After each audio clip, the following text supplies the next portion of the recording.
যে কত বছর ধরে এই বাড়িতে আপনার যেটা শুধু বোন তারা বসবাস করছে? এখানে তো আছে 6-7 বছর হয়ে গেছে গা। 6-7 বছর। এমনি কতজন থাকে এই বাড়িতে? তিনজন, 4জন, 5জন আসলো। 5জন। তারপরে এখানে 5জন বসবাস করেন না? এমনি পড়াশোনা করেননি ওনার ছেলে মেয়েরা? পড়াশোনা করে। পড়াশোনা করে। বড়টা ক্লাস 9-এ পড়ে, আর ছোটটা ক্লাস 8-এ, আর সব থেকে ছোট ক্লাস 5। হ্যাঁ, কোনো রেশন কার্ডগুলি আছে এখানে? রেশন কার্ড আছে, তবু পায় না, কিচ্ছু পায় না। রেশন কার্ড থাকাকালীন সরকার থেকে কোনো কিচ্ছু পায় না, সুযোগ সুবিধা মিলেনি না? পঞ্চায়েত থেকে কোনো সেক্রেটারিরা সেটা ফটো তুলছে না?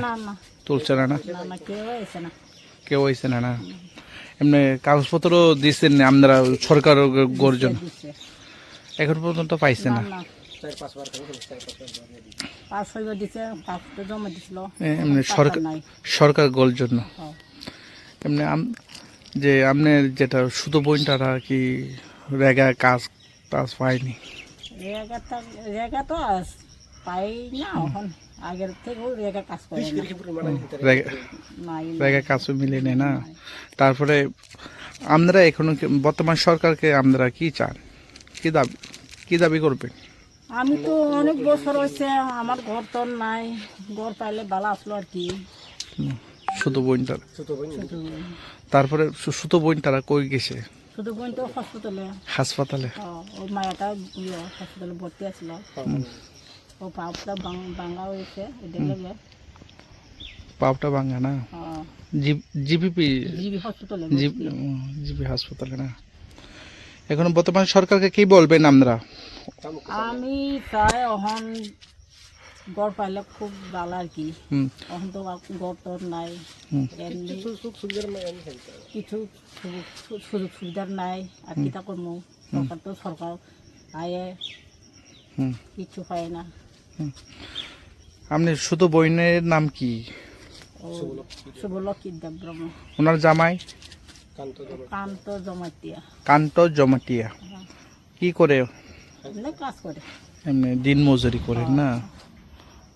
বর্তমানে সরকারকে আমরা যাতে সুযোগ সুবিধা জন্য না। এই গ্রামের নাম কি? রাজচন্তায়। কোন পঞ্চায়েত? রামচন্দ্রনগর। কোন ব্লক? মান্ডাই। কোন বিধানসভা? মান্ডাই। 11 মান্ডাই। আমরা এমএলএ কে? স্বপ্না দেববর্মা এমএলএ না? ওনাকে কি বলবেন আপনারা? ঘর পাইলে ভালো আসলো আর কি, ঘরের লেগে খুব মানে টেনশন আর কি, কপাল খারাপ আর কি। নেতাও কেউ আয়ে না, কেউ দেখছে না, অত ঘর ভাঙা দেখতেছে, কেউ আয়ে না। ওর মায়াও হাসপাতালে। কি হয়েছে ওনার মেয়ে?